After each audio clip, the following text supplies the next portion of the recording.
घेऊया.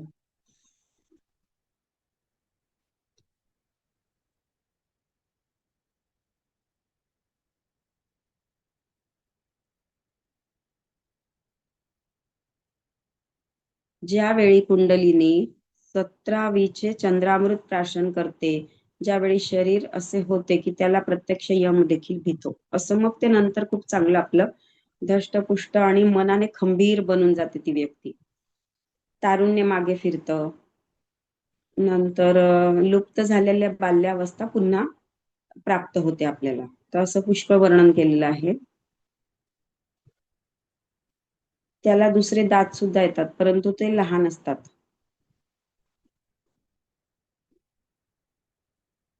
खूप सुंदर वर्णन आहे. हातापायांचे तळवे तांबड्या कमलाप्रमाणे बनतात त्या व्यक्तीचे. डोळे स्वच्छ होतात. असं पूर्ण त्याचं म्हणजे जे रूप आहे ते पालटून जातं. त्याचं खूप मोठं वर्णन केलंय. तर आपण इतकं काही वाचायची गरज नाही. योगाच्या दृष्टी पापण्याच्या पोकळीत न मावता ती पापण्यांना व्यापून बाहेर ती दृष्टी अर्धवटच असलेली असते. पण आकाशाला व्यापणारी होते. म्हणजे अर्धोन्मिलित आपण म्हणतो. जे योगी लोक असतात त्यांचं पूर्णपणे जे लक्ष आहे ते आज्ञा केंद्रावर केंद्रित असल्यामुळे ती दृष्टी अशी अर्धोन्मिलित असते. वरती जातात ते डोळे, फक्त इथे केंद्रित असतात.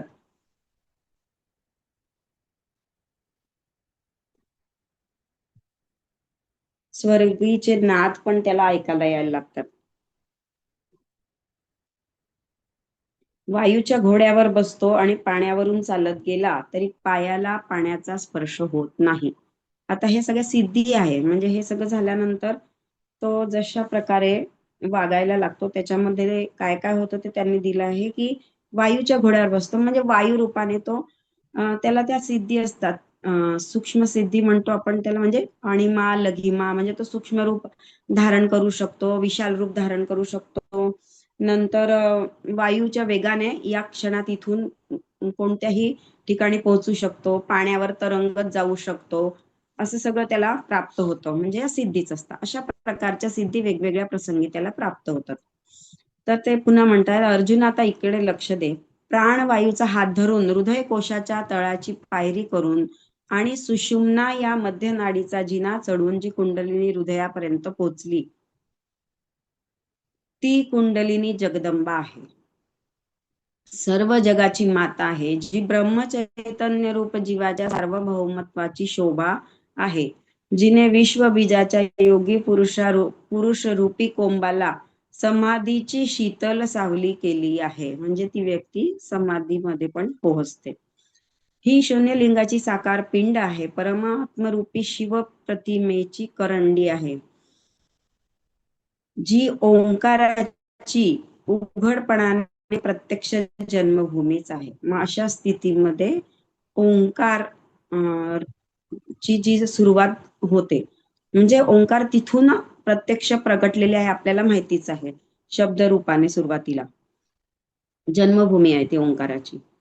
अशा प्रकारची ही राजसबाळी कुंडलिनी हृदय कोशात आली. मग ती आता कुठपर्यंत पोहोचली आहे? हृदय चक्रापर्यंत. म्हणजे प्राण्याच्या साह्याने, परंतु प्राणवायूच्या आघाताने जो नाद होतो तो अनाहत नाद सुरू होतो.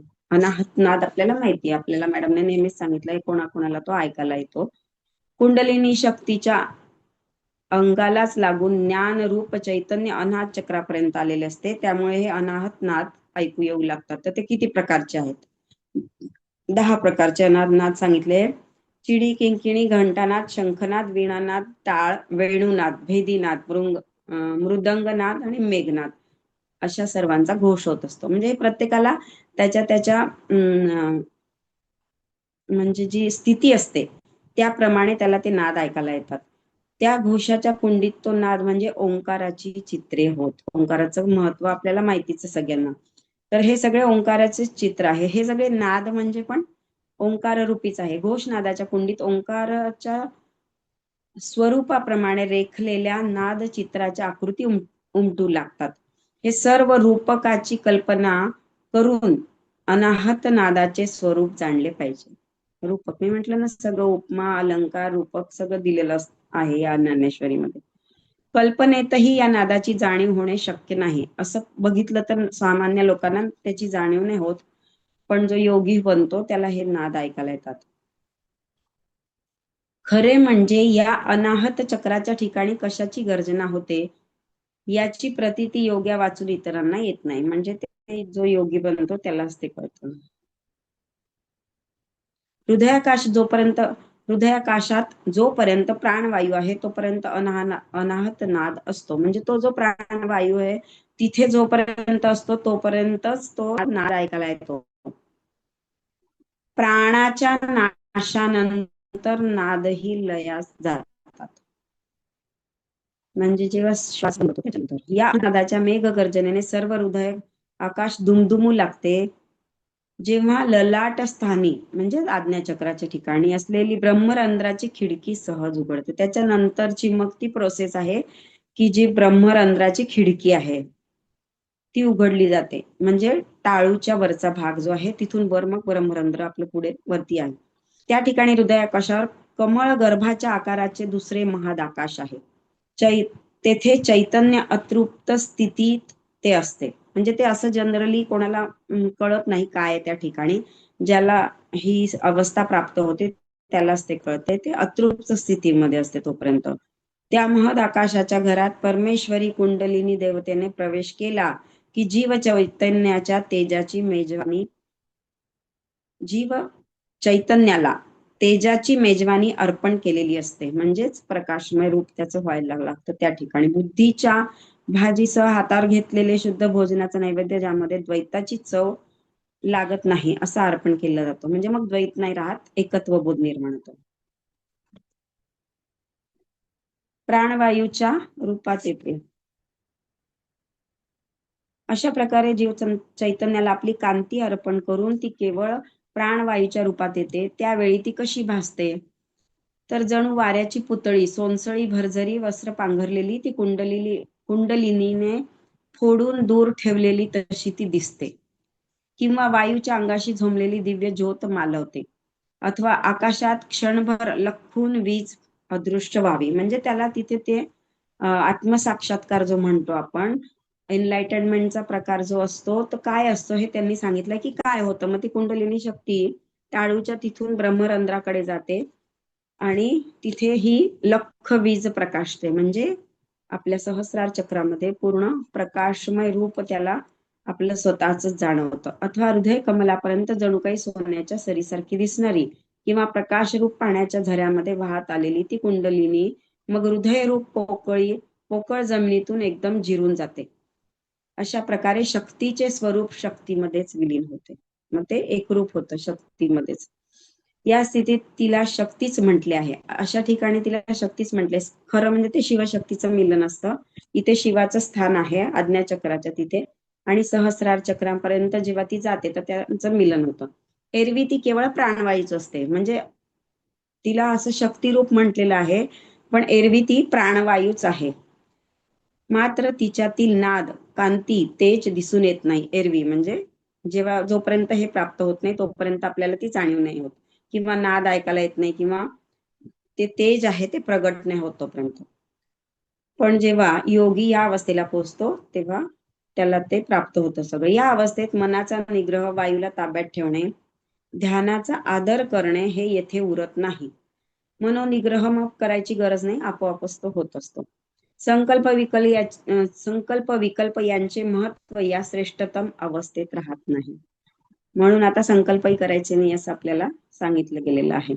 ही स्थिती पंचमहाभूतांची आटण्याची मूसच आहे. म्हणजे पंचमहाभूत सुद्धा तिथे आटले जातात. म्हणजे सगळे एकरूप होऊन जातात. फक्त ती तो प्रकाशमय जो कुंचका असतो प्रकाशाचा तेवढाच दिसतो. योग साधनेच्या मार्गाने देहातील पंचमहाभूतांचा नाश करणे हे नाथ संप्रदायाचे रहस्य आहे. आपल्याला माहितीच आहे की ज्ञानेश्वर माऊली हे नाथ संप्रदायाचे होते. तर त्यामुळे ते हठयोगी असल्यामुळे त्यांनी ते सगळं सांगितलेलं आहे की योग साधनेच्या मार्गात देहातील पंचमहाभूतांचा नाश म्हणजे लोप पावतात ते.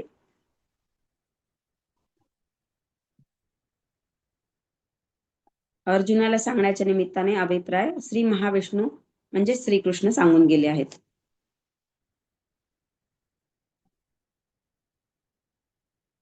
ते म्हणतात की योग साधनेची संक्षेपाने ध्वनीत केलेली आहे. त्यांची गूढ रूपाची बंधने तोडून यथार्थ रूपाची वस्त्रे झटकून श्रोते हे मालाचे चांगले गिराहिक आहेत हे जाणून त्यांच्या पुढे मी हे ठेवलेलं आहे. तर हे झालं कुंडलिनीचं वर्णन. आता 15वा जो आहे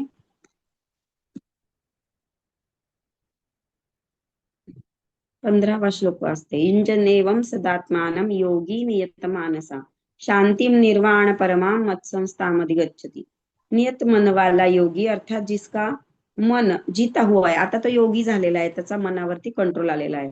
ऐसा योगी उपर्युक्त प्रकार से सदा आत्मा का समाधान करता हुआ अर्थात मन को परमात्मा में स्थिर करता मुझमें स्थित निर्वाण दायिनी शक्ती को, म्हणजे त्यांच्यामध्ये जी स्थित आहे स्वतःमध्येच, म्हणजे आपल्या त्यांच्यामध्ये, म्हणजे आपण आता बघायचं नाही दुसरं, तर आपल्यामध्ये जी निर्वाणदायिनी शक्ती उपरती को पाता है, म्हणजे उपरती होते ज्ञानाची, अर्थात जिस शांति की परम निष्ठा अंतिम स्थिति मोक्ष है एवं जो मुझमें स्थित है मेरे अधीन है ऐसे शांती को प्राप्त करता है, म्हणजे असीम शांतीची प्राप्ती होते. ही पुढची स्टेप आहे. तर याच्यामधलं थोडस आपण वाचू. महत्वाचं, चित्ताचे नियमन केलेला सर्व काळ मनाला योगयुक्त केलेला योगी जिचे पर्यवसन मोक्षामध्ये आहे व जी माझ्या स्वरूपाविषयी आहे अशी शांती मिळते. अर्जुन ऐक, कुंडलिनी जेव्हा निस्तेज होते तेव्हा देहातील पंचमहाभूतांचे स्वरूपही लुप्त होते. हे आताच आपण वरती बघितलं. आणि तो योगी जगाच्या डोळ्याला आपल्या खऱ्या स्थितीमध्ये दिसत नाही. हे बाहेरून बाह्य जे आहे त्याचं स्थिती ती सामान्य लोकांना किंवा आपल्यासारखे ओळखू शकत नाही. वास्तविक तो देह पूर्वीसारखाच सावयव असतो, तसाच असतो, परंतु तोच देह आता वायूचा बनलेला आहे. फक्त वायू रूप त्याचं आहे आतमधून. किंवा केळीचा गाभा अंगावरची संपूर्ण रोपटी टाकून उभा आहे, किंवा आकाशाचा तयार केलेला अवयव असावा, म्हणजे त्याची अशी स्थिती होऊन जाते आतमधून, फक्त बाहेरून ते आपल्याला कळत नाही. तसे त्याचे शरीर बनते.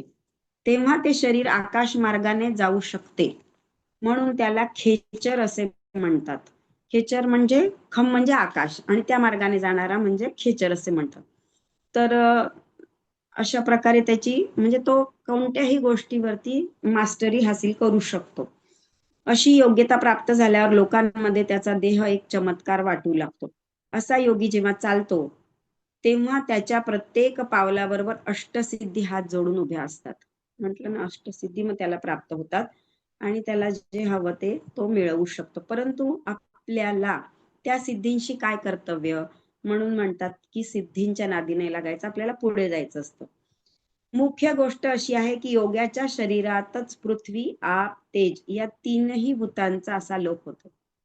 तर पृथ्वी तत्व, आप म्हणजे पाणी तत्व आणि तेज म्हणजे अग्नितत्व, हे यांचा लोप पावतो, म्हणजे ते सोडावं लागतं, सुटतं, म्हणजे ते आपोआप या स्थितीमध्ये. पृथ्वीचा अंश पाण्यात विरघळतो, पाण्याला तेज नाहीसे करते आणि तेजाला वायू हृदय आकाशात नाहीसा करतो. मग ही प्रोसेस होते की पृथ्वीचा अंश पाण्यात विरघळला जातो वरच्या भागामध्ये, पाण्याला तेज नाहीसे करते म्हणजे अग्नितत्व मणिपूर चक्रापर्यंत, आणि तेजाला वायू हृदयाकाशात नाहीसा करतो. मग हृदयाकाशात पोहोचल्यानंतर तो तेज पण मग ते नष्ट होते, म्हणजे अग्नितत्व. नंतर एकटा वायू राहतो, परंतु तो शरीराच्या आकाराने राहतो, म्हणजे शरीर असतं पण आतमध्ये तो स्थित असतो. मग तोही कालांतराने आकाशात समरप होऊन लोप पावतो. मग पुढची स्टेप आहे की तो पण मग लोप पावतो. त्यावेळी त्या शक्तीचे कुंडली